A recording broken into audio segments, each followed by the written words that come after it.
بسم اللہ الرحمن الرحیم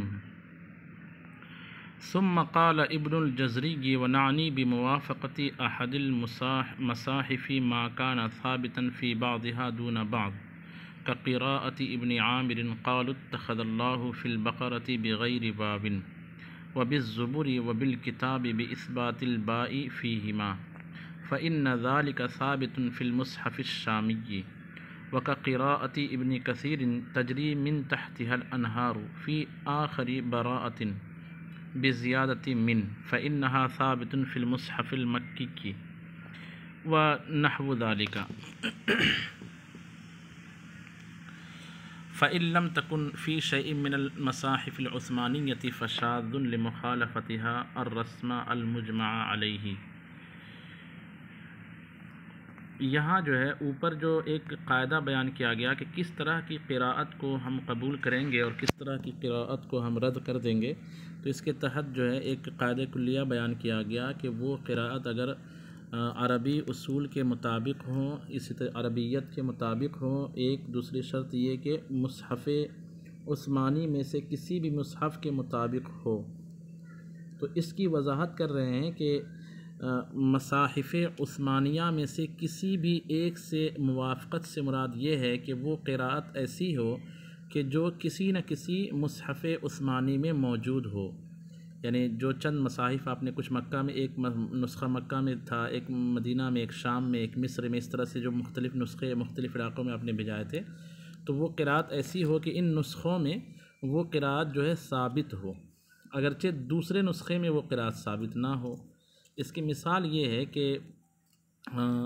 قرآن پاک میں سورہ آل عمران میں ایک آیت ہے کہ فَإِن يُكَذِّبُوكَ فَقَدْ كُذِّبَ رُسُلٌ مِّن قَبْلِكَ، اور آگے ہے کہ جاؤ بالبینات والزبر والکتاب المنیر، ٹھیک ہے۔ اور دوسری جگہ اسی کو فرمایا گیا بالبینات وبالزبر وبالکتاب المنیر، یعنی وہ انبیاء کرام، گزشتہ انبیاء کرام کتاب کے دلیلوں کے ساتھ آئے، وبالزبر اور کتابوں زبور کے ساتھ آئے، والکتاب المنیر اور روشن کے ساتھ کتاب کے ساتھ آئے۔ تو اس میں بالبینات والزبر والکتاب المنیر بھی ہے قرآن پاک میں ایک جگہ، اور ایک جگہ بالکتاب وبالزبر وبالکتاب المنیر، یعنی دونوں جگہ با کے اس بات کے ساتھ، حرف با کے ساتھ جو ہے، عطف کے ساتھ نہیں، صرف با کے تکرار کے ساتھ یہ قراءت موجود ہے۔ تو کہتے ہیں کہ جیسے حضرت عبداللہ ابن عامر رضی اللہ تعالیٰ عنہ کی قراءت ہے قالوا اتخذ اللہ، اس میں وہ بغیر واو کے پڑھتے تھے، قالوا واتخذ اللہ نہیں پڑھتے تھے، وہ پڑھتے تھے قالوا اتخذ اللہ، یہ جو سورہ بقرہ میں ہے۔ اور بالزبر اور بالکتاب جو ہے اس کو پڑھتے تھے دونوں میں با حرف جر کے اس بات کے ساتھ، کیوں؟ کیونکہ یہ قراءت جو ہے اگرچہ دوسرے نسخوں میں موجود نہیں تھی، لیکن شام کے مصحف عثمانی میں یہ قراءت موجود تھی، مصحف شامی میں جو ہے، یعنی شام میں جو نسخہ بھیجا گیا تھا اس میں با کے ساتھ جو یہ قراءت موجود تھی، یعنی جاؤ بالبینات والزبر والکتاب المنیر کی بجائے اس میں تھا جاؤ بالبینات وبالزبر وبالکتاب المنیر، اس طریقے سے۔ اسی طریقے سے سورہ توبہ میں ایک آیت ہے تجری تحتها الانہار، تو اس میں جو ہے حضرت عبداللہ ابن کثیر جو ہے، حضرت ابن کثیر جو ہے ان کی قراءت تھی تجری من تحتها الانہار، اس میں من جو ہے زیادہ کرتے تھے، کیوں؟ کیونکہ یہ مصحف مکی میں من جو ہے یہ موجود تھا۔ تو اس طرح کی اور بھی مثالیں اس کے تحت مل سکتی ہیں۔ انہوں نے 3 مثالیں بیان کی کہ دیکھیں، ایک جگہ یہ قالوا واتخذ اللہ پڑھتے تھے، حالانکہ یہ سبھی نسخوں میں نہیں تھا، صرف ایک نسخے میں تھا۔ ایسے ہی بالزبر و بالکتاب پڑھتے تھے، حالانکہ یہ بھی سبھی نسخوں میں نہیں تھا، ایک نسخے میں تھا ایسا لکھا ہوا۔ تو یہ قراءت بھی مقبول ہوگی، اس کا انکار اور کرنا بھی درست نہیں ہوگا۔ اور اگر قراءت ایسی ہو کہ جو مصاحف عثمانیہ میں سے کسی میں بھی اس طرح کی قراءت موجود نہ ہو، یعنی کوئی اگرچہ کتنا ہی بڑا قاری ہو، قاری سے مراد ہم لوگ جس کو قاری سمجھتے ہیں وہ حدر کے ساتھ اور ملا جلا کے کھینچ تان کے پڑھنے والا وہ نہیں، قاری سے یہاں مراد ہے علم قراءت، قرآن پاک کے علوم، جو قرآن کی آیتوں کی روایت کیا کرتے تھے وہ قراء حضرات مراد ہیں یہاں پہ، جو تجوید میں بھی ماہر ہوتے تھے اور روایتیں بھی کیا کرتے تھے۔ کہ اس طرح قرآن پاک کے تلفظ کی جو راوی ہوا کرتے تھے کہ اس لفظ کو اس طرح ہم نے اپنے استاد سے سنا، انہوں نے ان سے سنا، انہوں نے ان سے سنا. تو ایسے ائمہ قراءت اگرچہ کتنا ہی بڑا اس طرح کا امام ہو، اگر انہوں نے ایسی قراءت بیان کی جو قراءت مصاحف عثمانیہ میں سے کسی میں بھی ثابت نہ ہو، تو پھر وہ قراءت جو ہے شاذ کہلائے گی، مشہور یا متواتر نہیں کہلائے گی. کیونکہ رسم عثمانی جس پر صحابہ کرام کا اور مسلمانوں کا اجماع ہو چکا ہے، اس کے مخالفت کی وجہ سے وہ قراءت شاذ کہلائے گی. تو مطابقت مصاحف عثمانیہ ہونے کا، مطابق مصاحف عثمانیہ ہونے کا یہ مطلب ہے کہ سبھی مصاحف کے مطابق ہونا اس قراءت کے لیے ضروری نہیں ہے جس کے لیے مقبول ہونا چاہیے، مشہور ہونا چاہیے، بلکہ اتنی بات کفایت کرے گی کہ وہ مصاحف عثمانیہ میں سے کسی بھی ایک مصحف شریف کے مطابق ہو، اگرچہ دوسرے مصحف کے مطابق نہ ہو. ترجمہ دیکھیے، کہتے ہیں ثم قال ابن الجزری، پھر علامہ ابن جزری رحمۃ اللہ تعالیٰ علیہ نے فرمایا، وَنَعْنِي بِمُوَافَقَةِ أَحَدِ الْمَصَاحِفِ مَا كَانَ ثَابِتًا فِي بَعْضِهَا دُونَ بَعْضٍ، کہ ہم مصاحف عثمانیہ میں سے کسی ایک کی موافقت سے مراد لیتے ہیں ما کانا ثابتاً، ایسی قراءت جو ثابت ہو، فی بعضها، بعض مصاحف میں، دون بعض، اگرچہ بعض میں نہ ہو، نہ کہ دوسرے بعض میں. کا قراءت ابن عامر، جیسے حضرت عبداللہ ابن عامر کی قراءت ہے، قالوا اتخذ اللہ. یہ عبداللہ اس سے پہلے ہے، اس کا علم مجھے نہیں ہے، میں معذرت چاہتا ہوں کہ مجھے پورا ان کا نام جو ہے پتہ نہیں ہے. کا قراءت ابن عامر، جیسے ابن عامر کی قراءت ہے، قالوا اتخذ اللہ فی البقرۃ، سورہ بقرہ میں بغیر واو. اچھا ہاں، یہ قالوا واتخذ اللہ کی بجائے یہ قالوا اتخذ اللہ بغیر واو کے. وبالزبر وبالکتاب باثبات الباء فیہما، اور سورہ آل عمران میں بالزبر اور بالکتاب بحرف جر کے اس بات کے ساتھ دونوں میں پڑھتے تھے، دونوں میں ان کی قراءت ہے.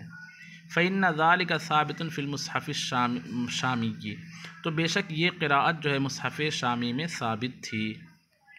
ایک مثال ہو گئی. دوسری، وَكَقِرَاءَةِ ابن کثیر تجری من تحتها الانہار، اور جیسے ابن کثیر کی قراءت ہے تجری تحتها الانہار کے بجائے تجری من تحتها الانہار، فی آخری براءۃ، اور یہ سورہ براء، سورہ توبہ کے آخری آیت ہے، بزیادت من کی زیادتی کے ساتھ. فإنها ثابت فی المصحف المکی، کہ بے شک یہ یعنی من جو ہے، من کے ساتھ قراءت جو ہے مصحف مکی میں ثابت ہے. وَنَحْوُ ذَلِكَ،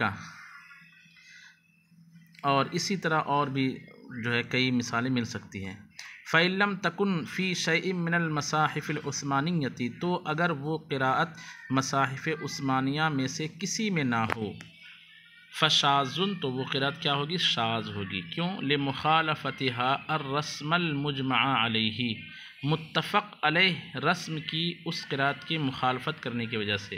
یعنی وہ قراءت جو مصاحف عثمانیہ میں سے کسی میں نہ ہو تو وہ قراءت شاذ اس لیے ہے کیونکہ اس قراءت میں متفق علیہ رسم قرآنی کی مخالفت کی گئی ہے.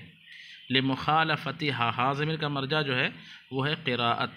اس قراءت کے مخالف ہونے کی وجہ سے. کس کے مخالف ہونے کی وجہ سے؟ الرسم المجمع علیہ، اس رسم عثمانی کے جس پر اتفاق کیا گیا ہے.